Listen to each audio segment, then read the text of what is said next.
Qatar Ras Laffan വ്യവസായ മേഖലയിലെ gas ഫാക്ടറിയിലുണ്ടായ സ്ഫോടനത്തിൽ മരിച്ചവരിൽ കോഴിക്കോട് സ്വദേശിയും തൂണേരി സ്വദേശി വെള്ളൂർ സ്വദേശി അർജുനാണ് മരിച്ചത്. അപകടത്തിൽ 13 പേർക്ക് ജീവൻ നഷ്ടമായി. അജി കുഞ്ഞുമോൻ വിവരങ്ങളുമായി. അജി, ഞായറാഴ്ചയാണ് ഈ സ്ഫോടനം ഉണ്ടായത്. ഇപ്പോൾ ഇതിൽ മലയാളിയാണ് എന്നുള്ളത് ഔദ്യോഗികമായി തന്നെ കുടുംബാംഗങ്ങൾക്ക് വിവരം ലഭിച്ചുവെന്നാണോ നമുക്കറിയാൻ കഴിയുന്നത്? മരണവിവരം അനുജ, ഔദ്യോഗികമായി എംബസിയുടെ ഭാഗത്തിൽ നിന്നും കുടുംബാംഗങ്ങൾക്ക് ഈ വിവരം ലഭിച്ചിട്ടില്ല.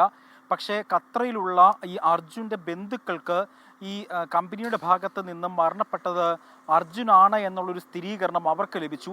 ഇന്ത്യൻ എംബസിയുടെ ഭാഗത്ത് നിന്ന് ഒരു ഔദ്യോഗികമായിട്ടുള്ള വിവരങ്ങളൊന്നും തന്നെയും ലഭിച്ചിട്ടില്ല ഇതുവരെ. ഈ ഞായറാഴ്ചയാണ് ഇത്തരത്തിൽ അതിദാരുണമായ ഈ അപകടം അവിടെ നടക്കുന്നത്. അന്ന് 13 പേർ മരണപ്പെട്ടതായാണ് നമുക്ക് അന്ന് റിപ്പോർട്ടുകൾ ലഭിച്ചത്. അതിൽ ഇന്ത്യക്കാർക്ക് പരിക്കേറ്റു എന്നുള്ളൊരു വാർത്തകൾ മാത്രമായിരുന്നു ആദ്യഘട്ടത്തിൽ പുറത്തു വന്നത്. പിന്നീടാണ് അതിൽ തൂണേരി സ്വദേശിയായ ഈ പ്ലാന്റിൻ്റെ സൂപ്പർവൈസർ ആയിരുന്ന തൂണേരി വെള്ളൂർ സ്വദേശി 29 വയസ്സുള്ള അർജുൻ മരണപ്പെട്ടതായി ഈ ഖത്തറിലുള്ള ബന്ധുക്കൾക്ക് വിവരം ലഭിക്കുന്നത്. അതുമാത്രമല്ല, ഈ 6 മാസങ്ങൾക്ക് മുൻപാണ് അർജുൻ നാട്ടിലെത്തി, അതായത് നാദാപുരം തൂണേരിയിലുള്ള നാട്ടിലെത്തി മടങ്ങിയത്. കഴിഞ്ഞ 4 വർഷമായിട്ട് അർജുൻ അവിടെ ജോലി ചെയ്ത് വരികയായിരുന്നു. ഈ ഖത്തറിൽ ഈ പ്ലാന്റിൽ ജോലി ചെയ്യുകയായിരുന്നു. കുടുംബത്തിൻ്റെ ഏക ഒരു ആശ്രയം അർജുൻ മാത്രമായിരുന്നു. നിർധനനായ ഒരു കുടുംബത്തിൽ നിന്നുള്ള ആൾ കൂടിയായിരുന്നു. അപ്പോൾ 6 മാസങ്ങൾക്ക് മുൻപ് നാട്ടിൽ വന്ന് പോകുന്ന സമയം 6 മാസമേ ആയിട്ടുള്ളൂ നാട്ടിൽ വന്നിട്ട്.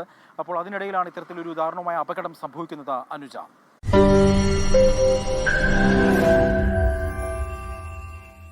ലോകത്തെവിടെയായാലും ഏത് സമയത്തും 24 വാർത്തകളും ഓഗ്മെന്റഡ് റിയാലിറ്റി പാക്കേജുകളും എക്സ്പ്ലെയിനറുകളും വിശദമായി കാണാൻ ഞങ്ങളുടെ യൂട്യൂബ് ചാനൽ നിങ്ങൾക്ക് സബ്സ്ക്രൈബ് ചെയ്യാം.